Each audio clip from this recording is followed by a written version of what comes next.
بسم اللہ الرحمن الرحیم۔ جامعہ طوبیٰ للبنات طوبیٰ نگر ٹیونسا کشن گنج بہار میں ایک اور کامیاب پروگرام بحسن خوبی اختتام پذیر۔ جامعہ طوبیٰ للبنات طوبیٰ نگر ٹیونسا شہر کشن گنج کا نوخیز ادارہ ہے، جس میں تشنگان علم و عرفان کو شرعی علوم و فنون سے مزین کرنے کے ساتھ ساتھ ماہانہ خارجی نشاطات کے ذریعے مسلح کرنے کی کوششیں کی جا رہی ہیں، تاکہ ان کی خوابیدہ صلاحیتوں کو صیقل کیا جائے، ان کی علمی استعداد و صلاحیت میں نکھار پیدا کیا جا سکے، ان کی قابلیت کو جلا بخشا جا سکے،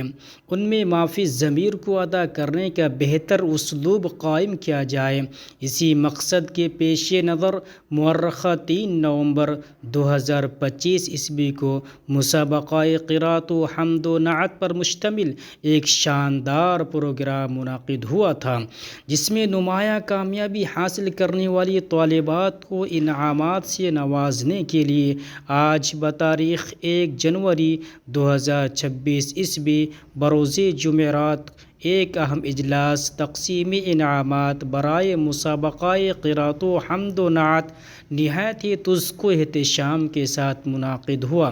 اس پروقار مجلس میں کئی بڑی علمی شخصیات رونق اسٹیج رہیں، جن میں فضیلت الشیخ عبدالرقیب المدنی حفظہ اللہ، پرنسپل جامعۃ الامام البانی بڑھیان، فضیلت الشیخ حافظ فرید عالم المدنی حفظہ اللہ، استاد جامعہ عائشہ اسلامیہ حلیم چوک، فضیلت الشیخ کوثر عالم المدنی حفظہ اللہ، استاد جامعۃ الامام البخاری، اور فضیلت الشیخ نعیم اختر تیمی حفظہ اللہ قابل ذکر رہے۔ صدارت کی باوقار و اہم ذمہ داری فضیلت الشیخ حافظ فرید عالم المدنی حفظہ اللہ نے ادا فرمائی۔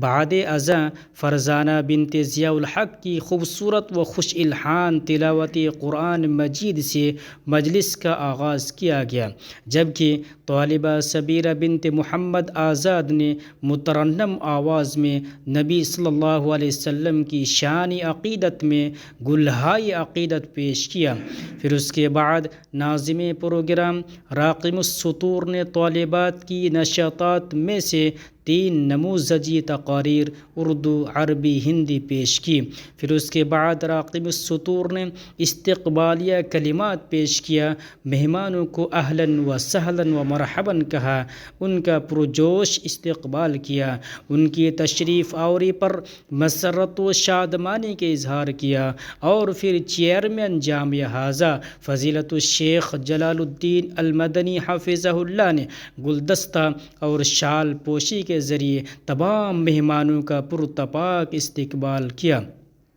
بعد اس کے طالبات کے مابین تقسیم انعامات کا سلسلہ شروع کیا گیا۔ تمام پوزیشن یافتہ طالبات کو نقد انعام روپیے کی صورت میں نوازا گیا، اور ساتھ ہی تمام مشارکات و مساہمات کو تشجیعی انعامات سے بھی حوصلہ افزائی کی گئی۔ بعد ازاں مہمانوں کے خطاب کا سلسلہ شروع ہوا۔ تمام مہمانوں نے اپنے خوبصورت لب و لہجے میں ناصحانہ کلمات سے طالبات کو مستفید کیا۔ فضیلت الشیخ کوثر عالم مدنی حفظہ اللہ نے طالبات کے سامنے تعلیم کی اہمیت و افادیت کو واضح کیا، اور گویا ہوئے کہ آپ خوش قسمت ہیں کہ آپ تعلیم کے میدان میں لگی ہوئی ہیں، اس لیے اپنے آپ کو کمتر نہ سمجھیں۔ اسی طرح دوسرے مہمان فضیلت الشیخ عبدالرقیب المدنی حفظہ اللہ نے حصول تعلیم کے لیے محنت و مشقت کرنے پر زور دیا،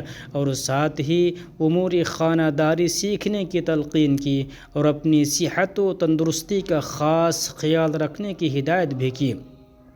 پھر آخر میں صدر مجلس فضیلت الشیخ فرید عالم المدنی حفظہ اللہ کو صدارتی کلمات پیش کرنے کے لیے دعوت اسٹیج دی گئی۔ شیخ نے مختصر وقت میں منفرد اور سلجھی ہوئی اسلوب میں حصول علم کے مقاصد کو واضح کیا کہ علم کا سب سے پہلا مقصد یہ ہے کہ اپنے آپ کو سنواریں، اپنے آپ کو علم کے زیور سے خوبصورت کریں، اور پھر علم کے مطابق عمل کریں، اور اس علم کو دوسروں تک پھیلائے۔ اسی طرح اور بھی قیمتی باتوں سے طالبات کو محظوظ کیا۔ پھر آخر میں چیئرمین جامعہ طوبیٰ للبنات فضیلۃ الشیخ جلال الدین مدنی حفظہ اللہ نے کلمات تشکر و امتنان پیش کیا، صمیم قلب سے مہمانوں کا شکریہ ادا کیا، ان کو دعاؤں سے نوازا اور پھر دعائیہ کلمات کے ساتھ مجلس کے اختتام کا اعلان کیا گیا۔